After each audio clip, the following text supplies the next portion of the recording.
चलिए, तो आज अब हम अगला टॉपिक देखते हैं, that is thermal stresses in composite bars. काफ़ी इम्पोर्टेंट टॉपिक है। अब इससे रिलेटेड हमको प्रॉब्लम्स करना है, तो पहले हम ये समझ लेते हैं। तो देखिए, यहाँ पे दो कंपोजिट बार आपको दिए हुए हैं। एक आपका ब्रास का है, एक आपका स्टील का है। दोनों की लेंथ क्या है? सेम है। यहाँ पे मैंने alpha brass is greater than alpha steel लिखा है। कोएफिशिएंट ऑफ लीनियर एक्सपांशन आपका ब्रास का ज्यादा है, कोएफिशिएंट ऑफ लीनियर एक्सपांशन आपका स्टील का कम है। जिसका कोएफिशिएंट ऑफ लीनियर एक्सपांशन ज्यादा होता है, तो टेम्परेचर देने पर उसमें चेंज लेंथ क्या होता है? ज्यादा होता है। जिसका कोएफिशिएंट ऑफ लीनियर एक्सपांशन कम है, तो सेम टेम्परेचर देने पर उसमें चेंज लेंथ क्या होता है? कम होता है। अगर मान लीजिए, देखिए, हम चेंज लेंथ का फॉर्मूला जानते हैं। चेंज लेंथ का फॉर्मूला क्या होता है? That is alpha T L होता है। अगर दोनों बार के लिए टी की वैल्यू सेम है, लेंथ की वैल्यू सेम है, तो जिसका अल्फा की वैल्यू ज्यादा रहेगी, तो उसमें चेंज लेंथ क्या होगा? ज्यादा होगा। तो यहाँ पे ब्रास का अल्फा की वैल्यू ज्यादा है, इसलिए सेम टेम्परेचर अगर मैं दोनों में दूंगा, तो ब्रास आपका क्या होगा? ज्यादा लंबा होगा। तो देखिए, मान लीजिए हमने अभी देखिए दोनों ज्वाइन नहीं है, और यहाँ पे मैंने दोनों को ज्वाइन करके रखा है। तो अगर मैं इनको टेम्परेचर दूं, सेम टेम्परेचर में दोनों को दे रहा हूं, दोनों अभी ज्वाइन नहीं है, तो ये दोनों आपके इस तरीके से लंबे होंगे। देखिए, ब्रास आपका ज्यादा लंबा क्यों हो रहा है? क्योंकि ब्रास में अल्फा की वैल्यू ज्यादा है। तो देखिए, अगर ब्रास का फ्री एक्सपांशन निकालेंगे, तो इसका फ्री एक्सपांशन कितना आएगा? Alpha brass T into L आएगा। और अगर आप स्टील का फ्री एक्सपांशन निकालेंगे, तो ये आपका कितना आएगा? That is alpha steel T L आएगा। अभी दोनों जुड़े हुए नहीं थे। अब मैंने यहाँ पे क्या करा? दोनों को जोड़ दिया, और अब मैंने दोनों को टेम्परेचर दिया। अब ये क्या बन गए? कंपोजिट बार बन गए। अभी ये कंपोजिट नहीं थे, ये दोनों अलग अलग थे। अब दोनों को अगर मैं टेम्परेचर दूंगा, तो ये दोनों साथ में लंबे होंगे, और दोनों बराबर लंबे होंगे। देखिए, दोनों बराबर लंबे हो रहे हैं, साथ में लंबे हो रहे हैं। अब देखिए, ब्रास अब आपका उतना लंबा नहीं हो पाएगा जितना इस केस में वो लंबा हुआ था। तो देखिए, ब्रास आपका इतना कम लंबा हुआ है। ब्रास को कितना लंबा होना चाहिए था? यहां तक लंबा होना चाहिए था। अगर आप देखेंगे, तो ब्रास को इतना लंबा होना चाहिए था, तो वो इतना कम लंबा हुआ है।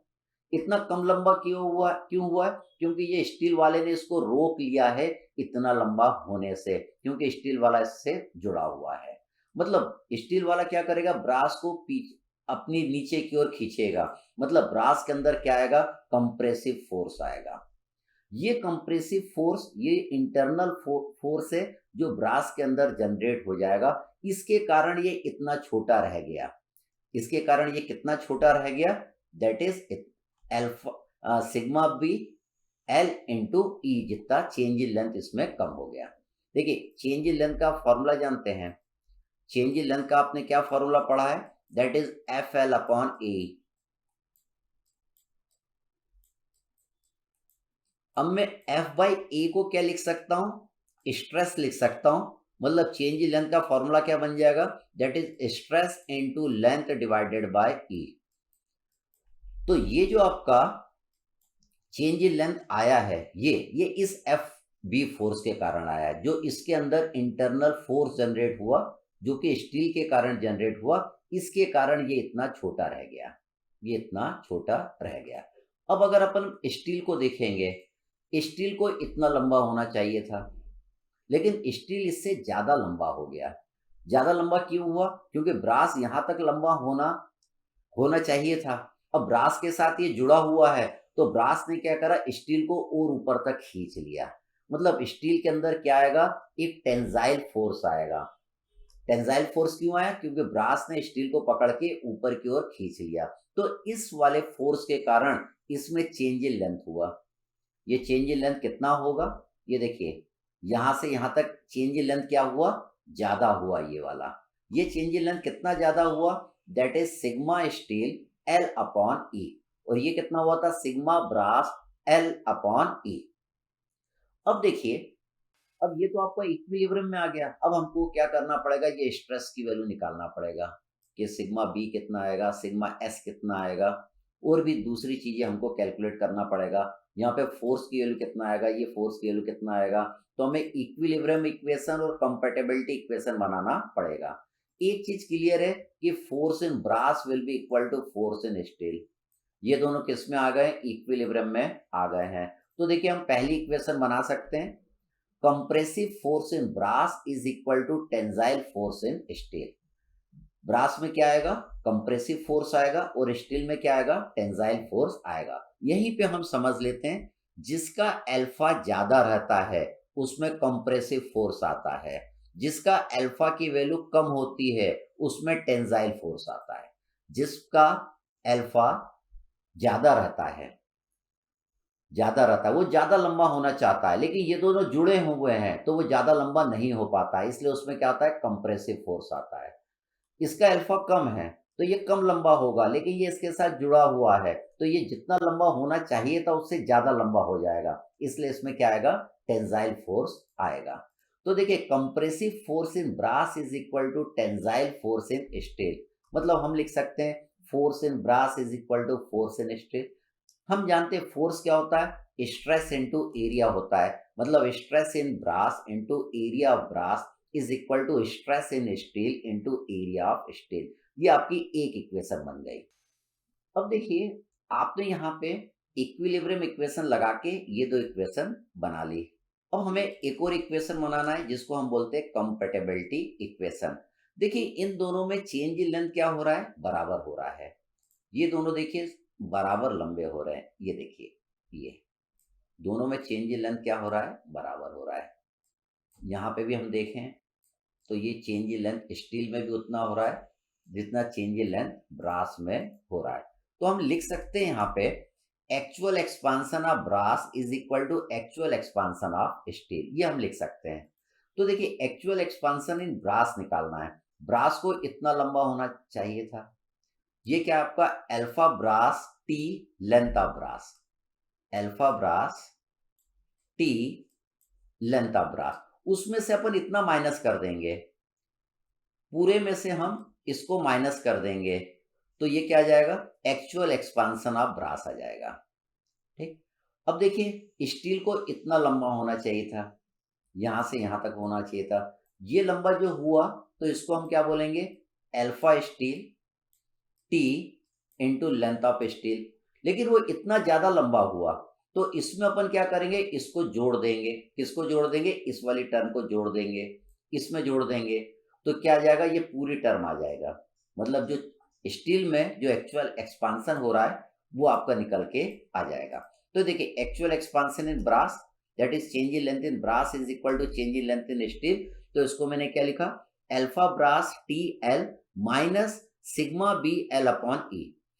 Change in length in steel को क्या लिखा, alpha steel T L plus sigma S L upon E. ये हमारा फॉर्मूला बना। अब इसमें देखिए हम एक चीज यहीं पे समझ लें, क्योंकि बहुत वैरायटी के प्रॉब्लम बनते हैं तो किसमें प्लस लिखना है किसमें माइनस लिखना है ये हम समझ लेते हैं। देखिए जिसका अल्फा की वैल्यू ज्यादा रहेगी, जिसके अल्फा की वैल्यू ज्यादा रहेगी उसके तरफ अपने को माइनस लिखना है, उसके तरफ अपने को माइनस लिखना है। ये देखिए ये total change in length in brass है और ये total change in length in steel है। स्टील का अल्फा क्या है, कम है, तो यहाँ पे आप क्या लिखेंगे, प्लस लिखेंगे। स्टील की अल्फा की वैल्यू कम है मतलब इसकी वैल्यू क्या आएगी, कम आएगी। इसमें कोई चीज आप जोड़ोगे, जब जोड़ोगे तब इसके पूरे बराबर क्या है, जितना आएगा। इसकी वैल्यू ज्यादा आएगी उसमें से आपको माइनस करना पड़ेगा, और इसकी वैल्यू कम आएगी तो उसमें इसकी वैल्यू अपने को क्या करना पड़ेगा, प्लस करना पड़ेगा। तो आप किस तरीके से रटिएगा, जिसकी अल्फा की वैल्यू कम रहेगी उसके साइड आपको क्या करना रहेगा, माइनस करना रहेगा। अब इसमें देखिए दोनों का लेंथ सेम है तो यहाँ पे हम लेंथ को काट सकते हैं। तो अपना फॉर्मूला क्या बना, alpha brass T minus sigma brass upon E is equal to alpha steel T plus sigma steel upon E. हम इन दोनों इक्वेशन को सॉल्व करके क्या निकाल लेंगे, स्ट्रेस की वैल्यू निकाल लेंगे। जरूरी नहीं यहाँ पे ये सिग्मा बी लिखें, स्ट्रेस लिखें, यहाँ पे आप force in brass divided by area brass भी लिख सकते थे यहाँ पे, force in brass divided by area brass भी लिख सकते थे। इसकी जगह force in steel divided by area of steel भी लिख सकते थे। तो ये फोर्स के टर्म में आपका बन जाता और ये भी आपके फोर्स के टर्म में रहता। फिर आप इसको सॉल्व करके फोर्स निकाल सकते थे, फोर्स को एरिया से डिवाइड करते तो स्ट्रेस आपका आ जाता। तो यहाँ पे मैंने क्या करा, फोर्स को भी स्ट्रेस ले लिया और यहाँ पे भी स्ट्रेस के टर्म में मैंने सारे फॉर्मूले लिखे हैं। तो ये अपने ऊपर डिपेंड करता है आप किस फॉर्म में इसको लिख रहे हैं। तो इन दोनों फॉर्मूले का अब हम एप्लीकेशन देखेंगे अपने न्यूमेरिकल्स में। तो ये आपका क्या था, ये आपका कंपोजिट बार था। अब हम प्रॉब्लम नंबर 6 देखते हैं।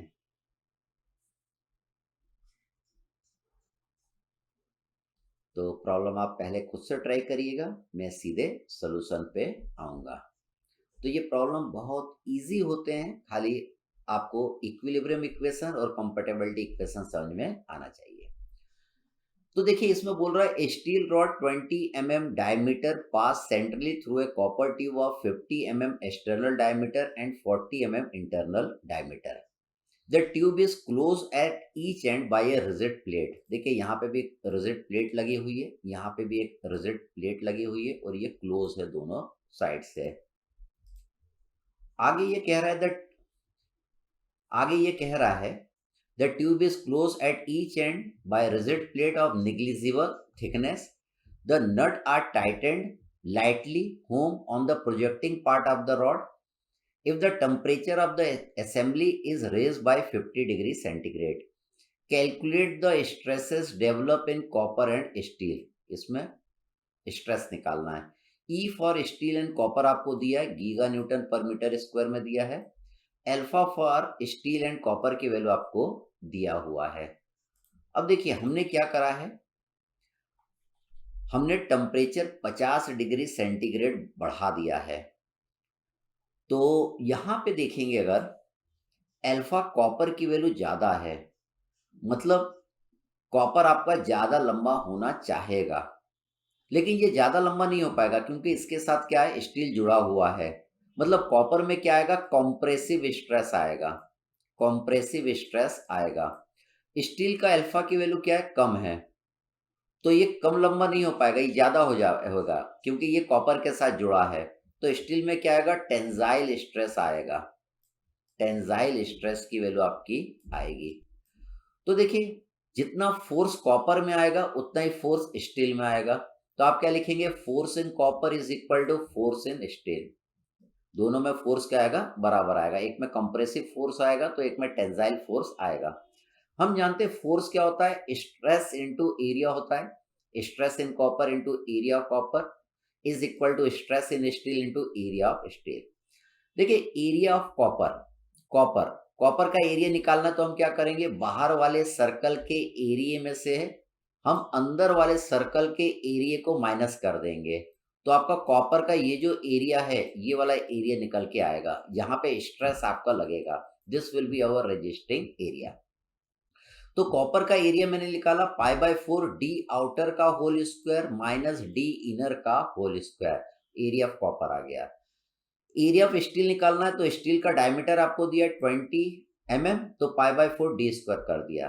तो देखिए स्ट्रेस इन कॉपर और स्ट्रेस इन स्टील के बीच में आपका रिलेशन निकल के आ गया, sigma C is equal to 0.44 sigma S. Second हमें कंपैटिबिलिटी इक्वेशन बनानी पड़ेगी। तो देखिए actual expansion of copper is equal to actual expansion of steel. तो देखिए कॉपर में अल्फा की वैल्यू ज्यादा है, तो कॉपर की अल्फा की वैल्यू ज्यादा है तो यहाँ पे क्या लगाना पड़ेगा, माइनस, और जिसकी अल्फा की वैल्यू कम रहती है वहां पे हम क्या लगाते हैं, दैट इज प्लस। तो ये हमारी कंपैटिबिलिटी इक्वेशन बनी है जैसा कि हमने समझा था। अब इसमें देखिए दोनों की लेंथ बराबर है, तो ये लेंथ वाली टर्म आपकी क्या होगी, इससे कट जाएगी, तो आपका ये फॉर्मूला बन जाएगा। अब एक हम जानते हैं sigma C is equal to 0.44 sigma S है। तो यहाँ पे मैंने पहले क्या करा, सिग्मा सी की वैल्यू पुट कर दी। टी आपको दिया है, टी की वैल्यू कितना है, 50 है। ये सिग्मा सी है, ये आपका ई सी है, ये सिग्मा एस है, ये आपका टी है, ये सिग्मा एस हो गया और ये ई एस हो गया। अब अगले उसमें मैंने सिग्मा सी की जगह कितना पुट कर दूंगा 0.44 सिग्मा एस। देखिए सिग्मा सी की जगह मैंने 0.44 सिग्मा एस यहाँ पे मैंने पुट कर दिया है। अब इस इक्वेशन को आप सॉल्व कर लेंगे तो आपकी सिग्मा एस की वैल्यू आ जाएगी, क्योंकि ये एक इक्वेशन है जिसमें एक ही अननोन है। सिग्मा एस की वैल्यू आप क्या करेंगे, यहाँ पे अगर पुट कर देंगे तो you will get the value of sigma C also. You will get the value of sigma C. तो sigma C equal to 0.44 sigma S. तो यहाँ पे सिग्मा एस की वैल्यू पुट कर दी तो सिग्मा सी की वैल्यू आपकी निकल के आ जाएगी। तो इस तरीके के जो प्रॉब्लम रहते हैं उनमें ये दो इक्वेशन हमको ध्यान में रखना है। फिर से हम इस तरीके का प्रॉब्लम देखते हैं सेम, ताकि आपके कंसेप्ट बिल्कुल क्लियर हो जाए।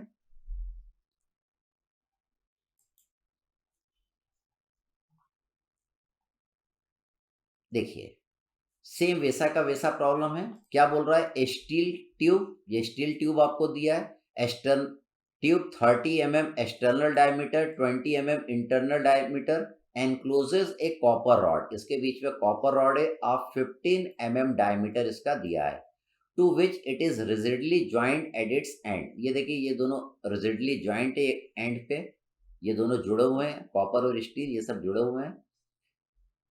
If the temperature of 10 degree centigrade there is no longitudinal stress, 10 degree centigrade पे जुड़े हैं तो कोई भी longitudinal stress नहीं आ रहा है। Calculate the stresses in the rod and tube when the temperature is raised to 200 degree centigrade. Take E for the steel and copper की वैल्यू आपको दिया हुआ है, अल्फा की वैल्यू आपको स्टील और कॉपर के लिए आपको दिया हुआ है। तो देखिए पहले टेम्परेचर कितना था 10 डिग्री सेंटीग्रेड, कोई भी स्ट्रेस नहीं था, बढ़ा के कितना करा 200 डिग्री सेंटीग्रेड, अब स्ट्रेस डेवलप हो जाएगी, कितनी होगी निकालना है। तो चेंज इन टेम्परेचर कितना हो 190 डिग्री सेंटीग्रेड। आप देख रहे हैं इस प्रॉब्लम में कि इसमें अल्फा कॉपर आपका ज्यादा है, जिसका अल्फा ज्यादा रहता है उसमें क्या आता है, कंप्रेसिव फोर्स आता है या कंप्रेसिव स्ट्रेस आता है। तो कॉपर में क्या आएगा, कंप्रेसिव फोर्स आएगा और कंप्रेसिव स्ट्रेस आएगा। स्टील का अल्फा कम है तो इसमें टेंजाइल फोर्स आएगा और टेंजाइल स्ट्रेस आपका आएगा। तो जितना फोर्स कॉपर में आएगा उतना स्टील में आएगा, क्योंकि दोनों जुड़े हैं। तो हमने लिखा है load on steel is equal to load on copper, एक इक्वेशन। फोर्स की जगह स्ट्रेस इनटू एरिया कर दिया, तो एरिया ऑफ स्टील आप लिख लेंगे π/4 डी आउटर का whole square minus D inner का whole square. Area of copper आप जानते हैं π/4 डी स्क्वायर 15 का होल स्क्वायर कर देंगे, तो स्ट्रेस इन स्टील और स्ट्रेस इन कॉपर के बीच में आपका रिलेशन आ जाएगा। हमने देखा है जिसका अल्फा ज्यादा रहेगा तो कंपैटिबिलिटी इक्वेशन बनाएंगे तो वहां पे यहाँ पे माइनस आएगा। जिसका अल्फा ज्यादा रहेगा तो यहाँ पे क्या लिखना है माइनस, जिसका अल्फा कम आएगा तो ये वाली डिजिट में आपको क्या लिखना है प्लस। ये हमने थ्योरी पोर्शन में समझा था। यहाँ पे लेंथ सेम है तो ये लेंथ की वैल्यू आपकी क्या हो जाएगी, यहाँ पे कट जाएगी। इसके बाद हम क्या करेंगे, अपनी सारी वैल्यूज इसमें पुट कर देंगे। अल्फा सी की वैल्यू पुट कर दिया, टी आपको 190 डिग्री सेंटीग्रेड पुट कर दिया, ई की वैल्यू हमने यहाँ पे पुट कर दिया, अल्फा एस पुट कर दिया, टी पुट कर दिया, ई की वैल्यू पुट हमने कर दिया। तो ये इक्वेशन आपकी बन गई। अब इस इक्वेशन में हम क्या करेंगे, हम जानते हैं sigma S equal to 0.45 sigma C.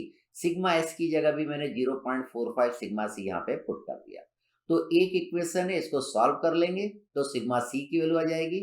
Sigma S की वैल्यू आपको निकालना है तो आप इनके बीच में रिलेशन जानते हैं, sigma S equal to 0.45 sigma C, यहाँ पुट कर देंगे तो सिग्मा एस भी आपका निकल के आ जाएगा। फिर से हम एक प्रॉब्लम देखते हैं, problem number 8।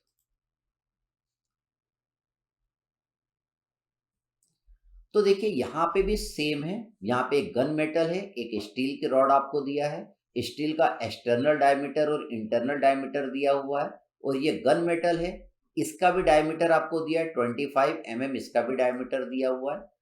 Alpha gun metal का अल्फा ज्यादा है, मतलब इसमें कंप्रेसिव स्ट्रेस आएगा, कंप्रेसिव फोर्स आएगा, और स्टील में टेंजाइल फोर्स आएगा।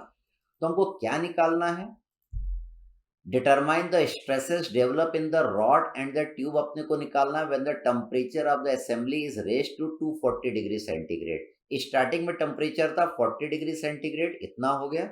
इसमें एक और चीज निकालना है, increase in the length if the original length of the assembly is 1 metre, also find the increase in length कितना होगा, ये भी हमको निकालना है। ओरिजिनल लेंथ आपको दिया है, ओरिजिनल लेंथ इज 1 मीटर। तो देखिए सेम वैसा का वैसा प्रॉब्लम है। तो यहाँ पे मैंने इसको वर्टिकल ले लिया है, तो टेम्परेचर 40 से 240 हुआ, मतलब टी कितना आया 200 डिग्री सेंटीग्रेड। गन मेटल का अल्फा ज्यादा है, तो गन मेटल में क्या आएगा, कंप्रेसिव फोर्स आएगा, और इसमें क्या आएगा आपका टेंजाइल फोर्स आएगा। तो जितना कंप्रेसिव फोर्स आएगा उतना ही टेंजाइल फोर्स आएगा। यहाँ पे देखिए एरिया अपन पुट कर देंगे गन मेटल और स्टील का, यहाँ पे देखिए मैंने पुट कर दिया। तो गन मेट सिग्मा जी और सिग्मा एस में रिलेशन आपको पता चल गया, स्ट्रेस इन गन मेटल और स्ट्रेस इन स्टील आपको पता चल गया। इसके बाद कंफर्टेबिलिटी इक्वेशन बनाएंगे। तो देखिए गन मेटल का अल्फा की वैल्यू क्या है, ज्यादा है, तो माइनस अपन गन मेटल के साथ लिखेंगे, और दूसरे के साथ हमको क्या लिखना है, प्लस लिखना है। लेंथ सबकी सेम है, तो लेंथ को हम क्या करेंगे, काट देंगे। लेंथ को काट देंगे तो ये इक्वेशन आपकी बन जाएगी। फिर इस इक्वेशन में हमको क्या करना है, सारी वैल्यू को पुट कर देना है। तो देखिए यहाँ पे आपने सारी वैल्यू को पुट कर दिया, सारी वैल्यू को पुट कर दिया। पुट करने के बाद हम जानते हैं sigma G is equal to 0.52 sigma S, तो सिग्मा जी की वैल्यू यहाँ पे मैंने पुट कर दिया। तो इससे सिग्मा जी की वैल्यू आप सिग्मा जी की जगह 0.52 सिग्मा एस पुट कर दिया। इस इक्वेशन से आपकी सिग्मा एस की वैल्यू आ जाएगी। सिग्मा एस की वैल्यू को हम यहाँ पे पुट कर देंगे, तो आपकी सिग्मा जी की वैल्यू आपकी आ जाएगी, जैसे कि लास्ट प्रॉब्लम में आपने निकाला था। अब यहाँ पे हमको इस असेंबली में टोटल चेंज इन लेंथ कितना होगा, तो देखिए इन दोनों में चेंज इन लेंथ बराबर होगा।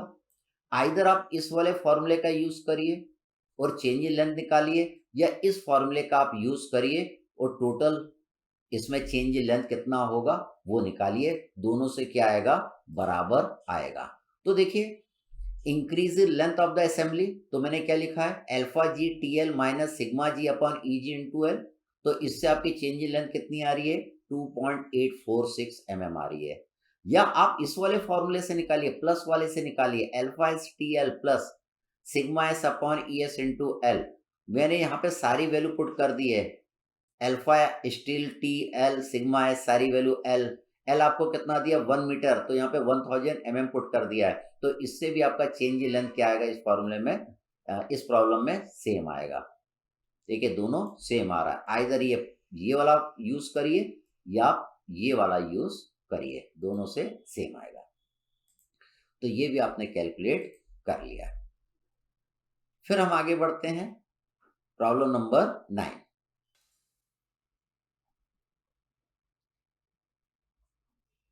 प्रॉब्लम नंबर 9 ये भी आपकी प्रैक्टिस के लिए है। इसमें क्या बोला है, ए tube of 30 mm external diameter and 25 mm internal diameter encloses a gun metal rod 20 mm diameter. इसका डायमीटर दिया है 20 mm और स्टील का एक्सटर्नल और इंटरनल डायमीटर आपको दिया है। The temperature of the whole assembly is raised to 140 degree centigrade and the nuts on the rod are then screwed lightly home on the ends of the tube. Find the intensity of the stress in the rod when the common temperature has fallen to 30 degree centigrade. The value of E और उसकी steel का और gun metal का E की value दिया हुआ है, दोनों का कोएफिशिएंट ऑफ लीनियर एक्सपांशन भी दिया हुआ है।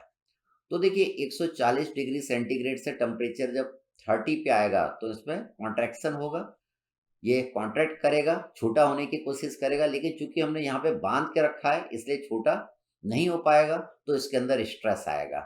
तो हमको स्ट्रेस निकालना था, तो यहाँ पे देखिए 140 से 30 आ रहा है, तो टी कितना हो जाएगा 110 डिग्री सेंटीग्रेड। तो यहाँ पे अल्फा किसका ज्यादा है, गन मेटल का ज्यादा है, अल्फा गन मेटल का ज्यादा है। तो जिसका अल्फा ज्यादा रहता है उसमें कंप्रेसिव फोर्स आता है, कंप्रेसिव स्ट्रेस आता है। तो गन मेटल में आपका कंप्रेसिव स्ट्रेस आएगा, इसमें टेंजाइल स्ट्रेस आएगा। अब जितना फोर्स आपका गन मेटल में कंप्रेसिव फोर्स आएगा उतना ही टेंजाइल फोर्स आपका स्टील में आएगा। तो ये इक्वेशन बन गई। यहाँ पे हम क्या करेंगे, वैल्यूज पुट कर देंगे। एरिया ऑफ गन मेटल आपने पुट कर दिया, एरिया ऑफ स्टील आपने पुट कर दिया। स्टील का एरिया निकालेंगे पाई बाय 4 डी आउटर का whole square minus D inner का होल स्क्वायर। तो इन दोनों के स्ट्रेस में रिलेशन आपको मिल जाएगा। तो देखिए यहाँ पे हम जानते हैं दोनों में एक्चुअल एक्सपांसन सेम होगा। तो यहाँ पे माइनस मैंने लिखा क्योंकि अल्फा गन मेटल का क्या है, ज़्यादा है। लेंथ मैंने सबकी काट दी, ये आपकी इक्वेशन बन जाएगी, ये इक्वेशन आपकी बन जाएगी। इसमें आप वैल्यू पुट कर देंगे तो आपकी ये नीचे वाली इक्वेशन बन जाएगी। ये सिग्मा जी की जगह मैंने ये वैल्यू पुट कर दी क्योंकि यहाँ पे ये रिलेशन हम निकाल चुके हैं। इसको सॉल्व कर लेंगे तो सिग्मा एस की वैल्यू आ जाएगी। सिग्मा एस की वैल्यू अपन इसमें पुट कर देंगे तो सिग्मा जी की वैल्यू आपकी आ जाएगी। बहुत ही सिंपल प्रॉब्लम रहते इस तरीके के। तो मान के चल रहा हूँ कि इस तरीके के प्रॉब्लम के सारे कंसेप्ट आपके क्लियर हो गए। अब एक प्रॉब्लम थोड़ा सा मैं और बताऊंगा इस पे।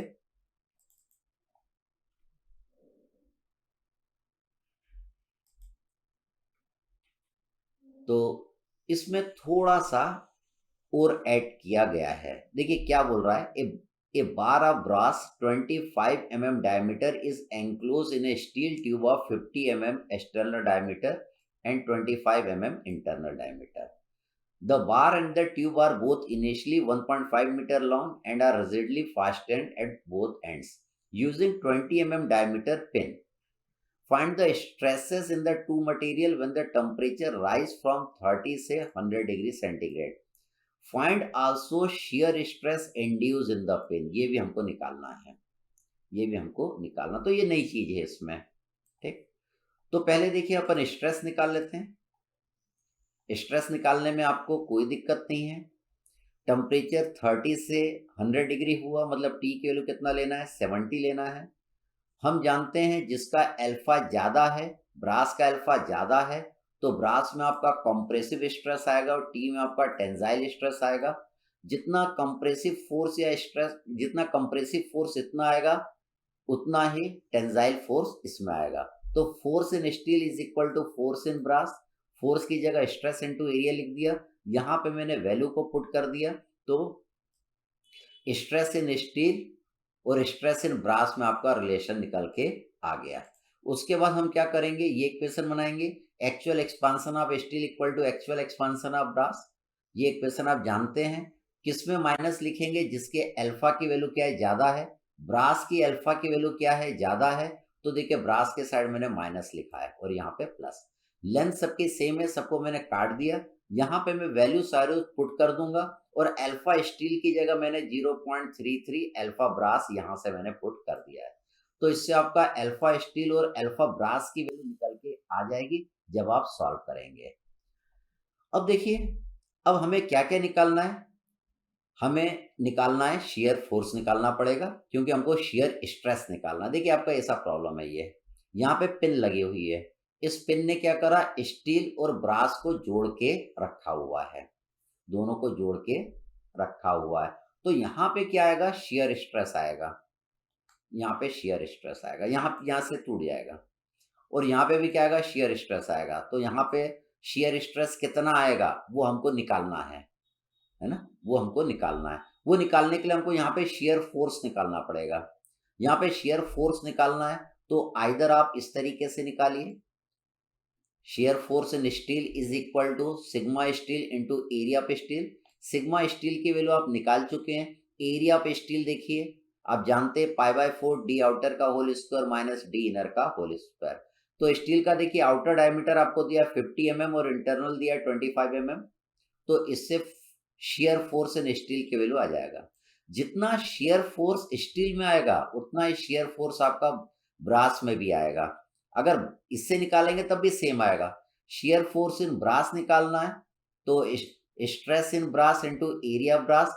स्ट्रेस इन ब्रास आप निकाल चुके हैं 42.6, उसमें एरिया ब्रास का आपने मल्टीप्लाई कर दिया। ब्रास का इंटरनल डायमीटर देखिए आपको दिया हुआ है, दैट इज 25 सेंटीमीटर। ठीक, तो ये आपका क्या आ गया, शेयर फोर्स इन ब्रास आ गया। देखिए दोनों में शेयर फोर्स सेम आएगा, जितना स्टील में आएगा उतना ही ब्रास में आएगा। हमें क्या निकालना है, शेयर स्ट्रेस निकालने के लिए उसने कहा है। तो it is example of double share.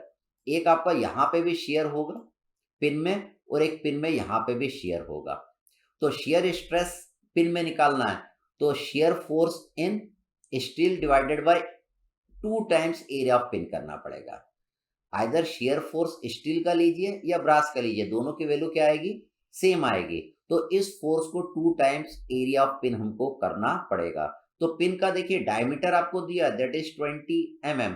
तो यहाँ पे मैंने एरिया ऑफ पिन निकालने के लिए π/4d² कर दिया, तो शियर स्ट्रेस इन पिन आ गया। हमने पढ़ा है सिंगल शेयर और डबल शेयर का एग्जाम्पल हमने पढ़ा था पुराने लेक्चर में। मैंने बोला था कि ये 2 प्लेट है आपकी, इस प्लेट को हमने इस तरीके से कोई रिविट से हमने मान लीजिए जोड़ दिया, यहाँ पे हम फोर्स लगा रहे हैं और यहाँ पे फोर्स लगा रहे हैं। तो ये जो पिन रहेगी यहाँ पे क्या होगा, यहाँ पे शेयर स्ट्रेस जनरेट होगा, यहाँ पे इस पॉइंट पे, उसके कारण टूट जाएगी। It is the example of single share. मैंने आपको डबल शेयर का भी एग्जाम्पल बताया था। एक ही आपका प्लेट है, दूसरी प्लेट ये है आपकी, तीसरी प्लेट आपकी, ये तीसरी प्लेट है आपकी, ठीक। इन तीनों प्लेट को मान लीजिए हमने इस रिविट से जोड़ दिया है, ये आपका रिविट लगा हुआ है, ये रिविट लगा हुआ है। हमने इस पे फोर्स लगाया था, यहाँ पे फोर्स लग रहा है, मान लीजिए दैट इज P।